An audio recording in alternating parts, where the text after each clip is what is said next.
Hello and welcome back. We're gonna start the year out strong with an AT gear video. 6 pieces of gear I switched out on the trail. So starting at number 1, I have the Thermarest Neo Air X-Lite inflatable sleeping pad. When I initially thought I was gonna hike the trail, I thought I was going to be a tent camper because I'd never hammock camps before. In testing out my tent, I realized that I could not comfortably sleep on the ground. So about a month before I went out, I switched to a hammock. I wasn't sure if I would like it, so I didn't want to invest all this money in it, so I had read that you could use a sleeping pad instead of an underquilt, so I was like, okay, cool, I already have this. I'm not gonna worry about it. And that ended up being a pretty big mistake. This obviously is filled with air and it's meant to insulate you from the ground.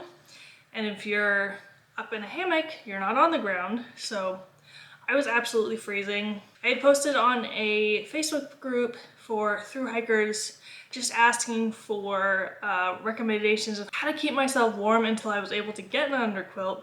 And someone actually offered to send me one. And at first I was like, well, I can't accept this. Like, I haven't done anything to deserve it. Like, these things are expensive. Like, why would someone just send something like that to me? But then I thought, they've offered to send it to me. Why not accept it? So I switched this out, and this is a 10-degree hammock gear Phoenix 3/4 underquilt in the green and orange, and I kept this for the entire rest of my hike. It was so warm. I even had it during the summer just because I didn't want to buy another underquilt, and this is pretty light as is. I think it's like 20 ounces.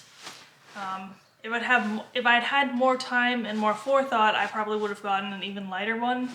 But this works so well, and I'm so grateful to that person for sending it to me. The second piece of gear that I switched out was my UGQ Bandit quilt. This, I believe, is a 10-degree model. You can see how giant it is. This thing is like 3 pounds, I think. And I had it when I thought I was going to be tent camping again, and then this ended up being way too much for a hammock. Like I said, it was 3 pounds. But the quilt is good. I would definitely use it if I was doing smaller, colder backpacking trips, which I am not a fan of. So I switched that out also to a hammock gear. This is the Hammock Gear 30-degree 850 Down Feathers Burrow. You can see how much smaller this one is. And this one is much lighter too. I think it's closer to 1 pound. And I had this for the summer, and then I tried to have this for the rest of my hike, but I got to a point where I was like, I'm really afraid that this is not going to be warm enough. So I switched back to the other one. But the goal had been to stay with this one the whole entire time. And I really love hammock gear. I think they have some really nice products. And since I did order it on the trail, I made a note in my order saying, please call me. I'm like hiking, I need it somewhere on the trail. And they called and emailed me, and I was able to get it sent to somewhere in Virginia, Bearden maybe? Anyway, it got there safely. I got it, super happy with it. Definitely will be keeping this one around, and if I need any more, I will be definitely ordering it from them. The third piece of gear I switched out were my Hoka Speedgoat. I think these are 5s. So these ones worked fine for just walking around and a little bit of hiking. But the longer I hiked with them, the more I realized that the placement of the arch on my foot and in this shoe was completely wrong, and it was really bothering me. I also had issues with my Achilles. It felt like it was being stretched out way too much. I even put these Dr. Scholl's insoles in them, and they didn't do anything. So when I got to, I think, North Carolina, they have an outdoor 76 there. They had me fitted for these North Face Invective 2. Which I loved. I had 2 more pairs of these. The only time I didn't get these is when I was in New Hampshire and the rocks tore a big hole in both of my shoes, and I had to get some kind of Sportiva, which I didn't like as much, but I would think about getting them again if these weren't available. It makes sense in retrospect, but I didn't realize that the arch would be like such an important placement, because that's not something they advertise. It's something you have to like put your foot in the shoe for, which is why I hate buying shoes online, because you can't tell if it's gonna actually be comfortable for you. But these held up really well. Other than that, I took them through the waters of Maine, you know. I had the pink ones, so they were really easy to see. The only issue I had is that they didn't come with Velcro on the back. I had to install that myself. Other than that, I would definitely buy these again. I think they're a really well-made shoe. Other than in New Hampshire, none of them really started ripping open. It was more that the tread got worn down and stuff like that, or they were just super uncomfortable from miles and miles of walking. My next one is one that made me a little sad. I had these custom bags made from Hilltop Packs. This is my bear bag. It's got Shrimp and her Halloween costume on it.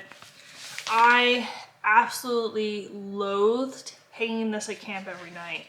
It drove me crazy trying to find a tree tall enough to hang it in, and then not to mention actually trying to hang it in the tree. The first night that I was out on trail, when I was having a really miserable time, I threw the bear line and it missed, and then I threw it again, and of course it kept missing, and I was like, what am I doing out here? This is just torture. This isn't even a little bit fun. So I switched this out. Can't remember the name of the town. It's, I think, the first big one you come to. Switch that to the Ursack. This is the one that's just bear proof. It's not the one that's also critter proof. I think this works pretty well. It's obviously in like a very small shape, especially compared to this one, which that was kind of annoying. And then mouth, also not super big. And in order to use these, you need some kind of smelly bag. I think this is an op sack. These things suck, just don't get them. And then obviously, can't see anything that's in there, but if you pull this out, this is gonna be real nasty. Pull this out, you can see everything that's in there, but you also do then risk ripping your bag. But overall, it was super easy to hang up. I had to find a tree that looked like that, and then you tie it on one of the branches, and you'd be good. I never had any issues with bears coming after mine. My friend Foghat, who has hiked many portions of the trail, had an incident in, I want to say, Pennsylvania, where he was camping off by himself and a bear was like stomping around camp, bluff charging at him, trying to rip into his bag. It left like a big dent in his jet boil. So obviously you don't want that experience. So that's one of the reasons I try to absolutely never sleep with my food. I know a lot of hikers have decided that the risk is worth the reward, but personally, I don't want the bear anywhere near me. And I did sleep with my food a couple times if it was like bad weather out and I didn't want to go, but I would stay up all night thinking, oh, that sounds a bear. This is it. This is where the bear gets me. I think since 2022, the ATC might have recommended canisters a little more than they have now. Some areas might require bear canisters more than when I hiked. Honestly, it might be better just to get a bear canister to begin with. A lot of the trails in the West where like grizzly bears are require them for their safety and for yours. But I really liked having the Ursack. I would definitely hike with this again, depending on the regulations. I'm thinking that a bear canister might have been the better option just because I wouldn't have had to hang it even a little bit. There are some areas where you still have to hang this. If they weren't listening far out, I probably wasn't following the rules correctly. Make sure you do your research on where you're going through, because if you get in trouble, you might like really get into trouble. Not just with bears, but with like park rangers. This is one of the bigger gear pieces I switched out.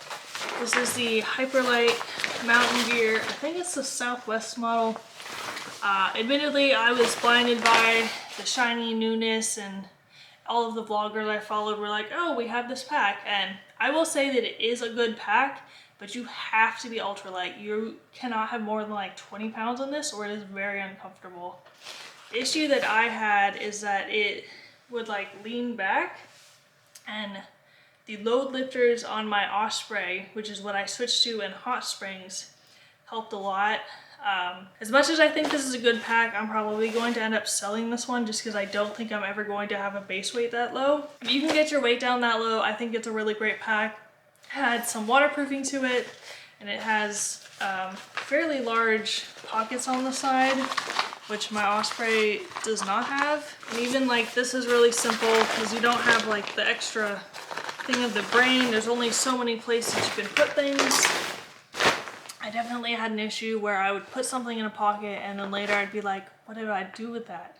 I know I had it here somewhere, but then I wouldn't find it for like a day or two because I'd hidden it so well from myself. This is my Osprey Kite 56, which is what I switched to in Hot Springs. This thing has so many pockets on it. There's one here, one here, one here, one here, one on the underside. The main pocket, obviously. This is not one that people normally hike the trail with. I think the Osprey Exos, and I can't remember what the women's pack is called. And I think there's another model too that they usually hike with. I've not seen this one mentioned at all. Unfortunately, when I got to Hot Springs, there wasn't that much stock left, so I just had a couple options to pick from. Because I decided to fight with my Hyperlight for so long. I didn't want to give it up because I spent so much money on it, and I was going to have to spend so much more to get a new one. But I was much happier after I did that. This one has an adjustable back. It's also got the load lifters, which was a huge help for me because my pack was generally about 35 to 40 pounds, which is way more than I would have liked it to be, but that was poor planning on my part. This last one is a smaller gear change, and one that not everyone is going to use. I personally did not like hiking just with my thoughts. I thought it was incredibly boring. So I had a pair of wired earbuds that I started with. These ones are from Apple. They lasted, I want to say 1,500 miles. They did way better than I expected, and I already had these. But they would get caught on absolutely everything. Like taking off my pack, I got these ripped out of my ears so many times. And these are just like the plastic ones. It's not like they had suction in them, but it would still hurt a little bit. So when I bought another pair after those ones broke. Those lasted like 200 miles. They were just cheap ones from Walmart. So I bought these Sony ones. I'm not sure of the model name. They're not anything special.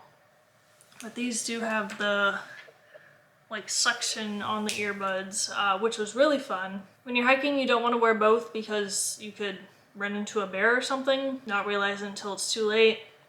So I would have one in, and then I would have the other one like hooked in the pouch with Angel, because otherwise it's like flopping all over the place, or it's like sliding around and then getting ripped out of my ear, which with these suction things, it really hurts. This is one that I want to change even more. I would like to have a single, completely wireless earbud. That way I can like alternate which ear has one in. I ran into a few people who had bone conductors, which I thought were really cool. I'm not sure if they'd work with glasses because they have to sit like right here in front of your ear, and that's kind of where glasses sit, so I don't think that would work really well for me. But if you're looking for some kind of wireless earbud, maybe look into those. That is all of the major gear changes that I made on trail, I think. There were a couple that I made, like I changed my socks out a little bit, which that probably isn't super exciting.